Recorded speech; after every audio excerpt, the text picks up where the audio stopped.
Hey everybody, Dr. G here. I'm a licensed clinical psychologist and body language expert, and today we're going to be analyzing more behavior and body language from Jodi Hildebrandt. Ruby Franke recently pled guilty to aggravated child abuse. Today, Jodi Hildebrandt is doing the same. What we're going to be looking at is her court hearing while she pleads guilty to these charges. A couple of quick things before we get started. One, wanted to remind you this is not a psychological evaluation of any kind. These are just my opinions. I also wanted to remind you to like and subscribe if you want to see more content just like this. All right, let's go. We're going to start by analyzing the hearing, but I'm also going to look at some of the plea agreement documents, and we're going to talk about what's included in those at the end. Let's jump right in.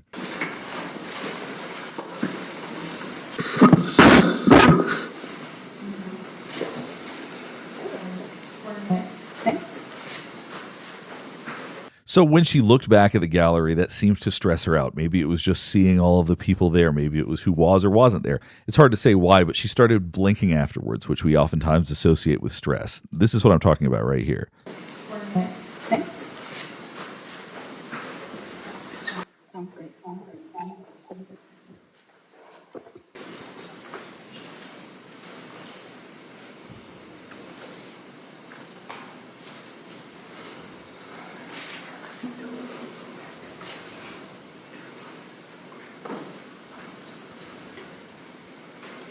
So if you'll notice right off the bat, she looks quite different than Ruby Franke did if you watched that hearing. She's looking down a lot. The corners of her mouth are pointed down. She seems to be experiencing a lot of fear. Now, Ruby Franke had some fear as well, but the degree of it seems quite different.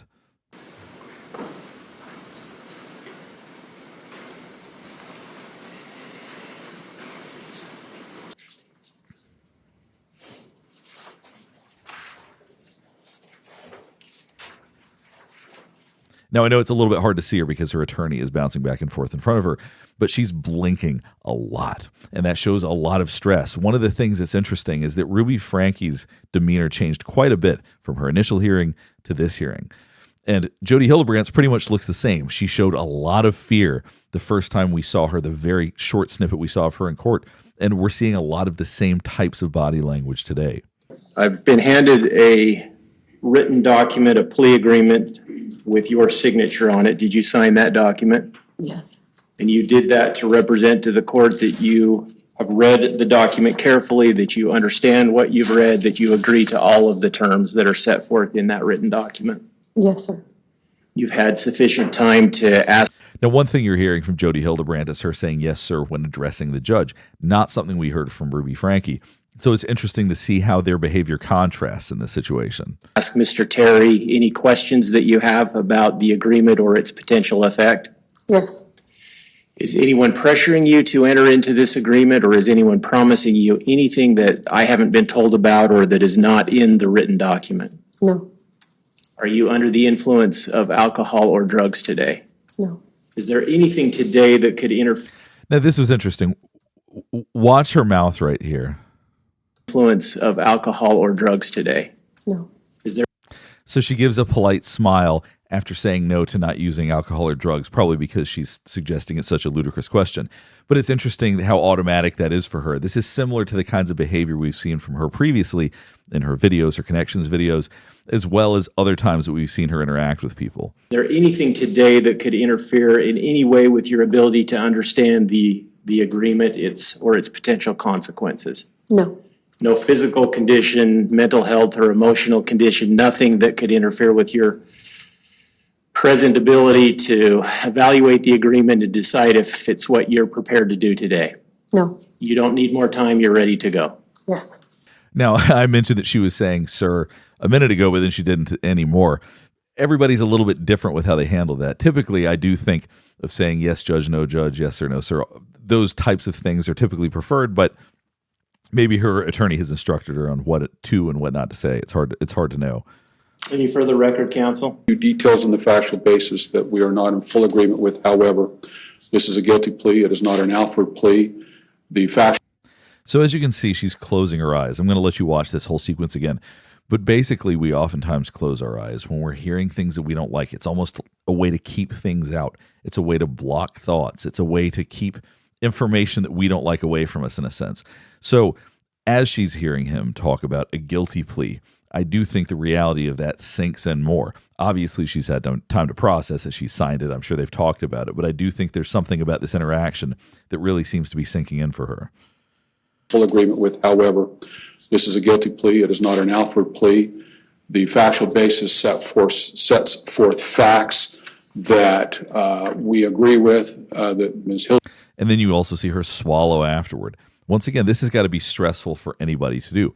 So not surprisingly, given all of the things that she's acknowledging that we're going to talk about, she is swallowing because it makes her anxious. Sets forth facts that we agree with, that Ms. Hildebrandt agrees with, that are sufficient for the court to accept her plea with respect to the 4 counts. Then Ms. Hildebrandt, how do you plead to count 1, aggravated child abuse, a second-degree felony? Guilty. And to count 3, aggravated child abuse, a second-degree felony? Guilty. As you probably noticed, blinking is about the only body language you're getting out of her at this point. And not surprisingly, blinking is associated with stress. So obviously she's feeling something here, but generally she's trying to show as little body language as possible, it seems. To count 5, aggravated child abuse, a second-degree felony? Guilty. And to count 6, also aggravated child abuse, a second-degree felony? Guilty. Thank you, Your Honor.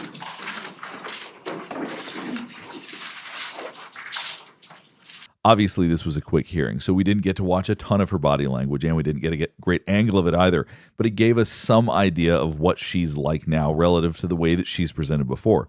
What we're going to look at for just a quick minute is we're going to look at the plea agreement so we can talk about some of the things that she has agreed with, some of the accusations that have been made, and some of what she is actually acknowledging. So this is a copy of the plea agreement that was available publicly on a local news website. What we're going to be doing is going through the various counts, and we're going to talk about them as we go. All right, let's start with count 1. The defendant's actions involved physical torture of RF. Okay, so physical torture, that's the actual term we're using. That's one that Jodi Hildebrandt has acknowledged, is that she was torturing a child. Initially, RF was forced to do physical tasks for hours and days at a time. These included wall sits, carrying boxes full of books up and down stairs, and working outside. Now, keep in mind, it says it included these. That doesn't mean that it is limited to these. There could be other types of physical tasks that he was required to do that were not included here.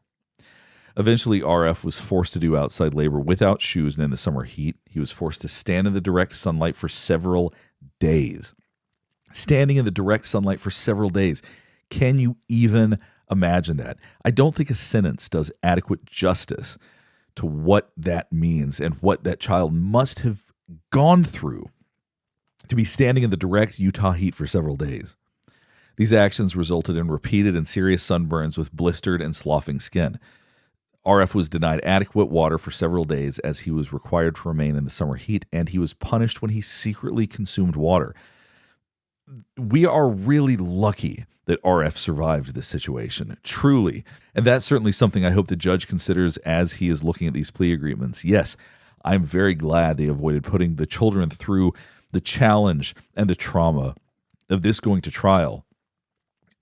But the things they have done, the fact that RF survived this is miraculous, because if there's one thing that we can't live without, it is water. So withholding that to the point that if he secretly consumed it, he was punished, just unbelievable. He was denied sufficient food, and when given food, he was given very plain meals, including egg, rice and chicken, while others in the house ate regular, more flavorful meals. He was isolated from other people and denied all forms of entertainment, including books, notebooks, and electronics. Now, I kind of wish they didn't end this paragraph with that. This is very nitpicky, but just psychologically, if you want to highlight the severity of what happened, the paragraph should end with the most serious statement. So if it went in order of least to most serious, that would leave the greatest impact. Let's go to the next paragraph. In addition, after RF attempted to run away in July, his hands and feet were regularly bound. I don't love the idea of saying that he's being tortured due to the fact that he tried to run away. I mean, I get why it's phrased this way, but I don't think RF was responsible in any way, shape, or form for any of the torture that he was put through. Binding included being tied to an adult and to weights, so the adults were really very actively participating in this torture. Many times the binding included using 2 sets of handcuffs, one on RF's wrists, one on his ankles. At times, with RF lying on his stomach, ropes were used to tie those two sets of handcuffs together so his arms and lower legs were lifted off the ground. So in essence, it sounds like he was hogtied, basically, hands and feet behind him. The severity and degree of this torture truly, and I know this is a plea agreement, so I get how it's written, but a couple of sentences I don't think adequately allows the impact of how awful that is to set in. The bindings resulted in injuries to RF's wrists and ankles where the handcuffs cut through skin and damaged the muscle/tissue. Damaging the muscle, can you imagine what it would take to damage muscle? This is just unbelievable. These injuries were treated with homeopathic remedies and covered with duct tape. Then the bindings were placed on top of the duct tape. I don't love, once again, those last couple of sentences there because in essence it lessens the severity of everything. I don't think that you could say that anything they did was treating the injuries at all. All right, let's look at count 2. The actions described above caused severe emotional harm to RF due to the fact that they began in May and escalated throughout the summer months. Yes, I would assume that that's very true. Additionally, the defendant and another adult regularly sought to indoctrinate RF and convince him that 1, he was evil and possessed, 2, he needed to willingly be obedient to avoid punishment, and 3, the punishments were necessary to repent. He was also told that everything that was being done to him were acts of love. Now, if you've watched the ConneXions videos, nothing about this should surprise you. This is very much how Jodi Hildebrandt has talked about the way that she thinks you should treat people. So this is very, very consistent with exactly what she used to espouse. The defendant's actions also caused severe emotional harm to EF. Other than binding in specific instances of abuse RF was subjected to, EF was subjected to the same treatment as her brother. She was isolated and forced to do the physical tasks, remain outside, denied food and water.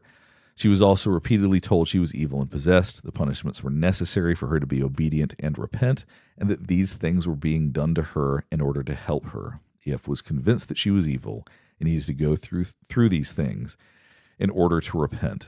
How unspeakably tragic. Count 4, the defendant's actions caused 2 or more physical injuries to EF. She was forced to work outside in the heat barefoot. She was also forced to run barefoot on dirt roads for extended periods of time. EF's feet were repeatedly injured and she was repeatedly sunburned. When examined on August 30th, these wounds were apparent by scabs, blistered, and sloughing skin. Additionally, the defendant either physically forced or coerced EF to jump into a cactus multiple times. What we're talking about is so severe. We truly are lucky that everybody survived this situation. So let's go ahead and stop here and talk about this for a minute, because basically what we're looking at is we're looking at a situation where there was real severe torture psychologically and physically that I don't think a few paragraphs is going to adequately describe. So in terms of the body language, we didn't get a whole lot from Jodi Hildebrandt, nor did I expect her to give a whole lot. So it's not entirely shocking the way that she acted in court today. It was interesting comparing her to someone like Ruby Franke, because Ruby Franke did give a lot more body language, actually. So hopefully this helps you better understand some of what we've seen and some of what was done. Just unbelievable when we really look at the documents. Hopefully going over this is helping you better understand some of the counts and what they've been accused of. As someone who's done hundreds of evaluations of kids that have been in foster care and that type of thing, I have not seen a lot that was this serious. I mean, really, like I've worked with a lot of families, and this is about as bad as it gets. So I'll be very curious come February how the judge ultimately chooses to handle this situation. I understand that they pled guilty, and I'm sure that will mitigate some part of the sentence. But given the severity of this, I can't imagine it mitigating a whole lot of it. I guess we'll find out soon. If there's other cases you want me to analyze, please let me know in the comments below. If there's other aspects of this case you want me to take a look at, I'd also like to know that. But last thing before we get wrapped up, I do want to remind you to like and subscribe if you want to see more content just like this. All right, thanks for watching.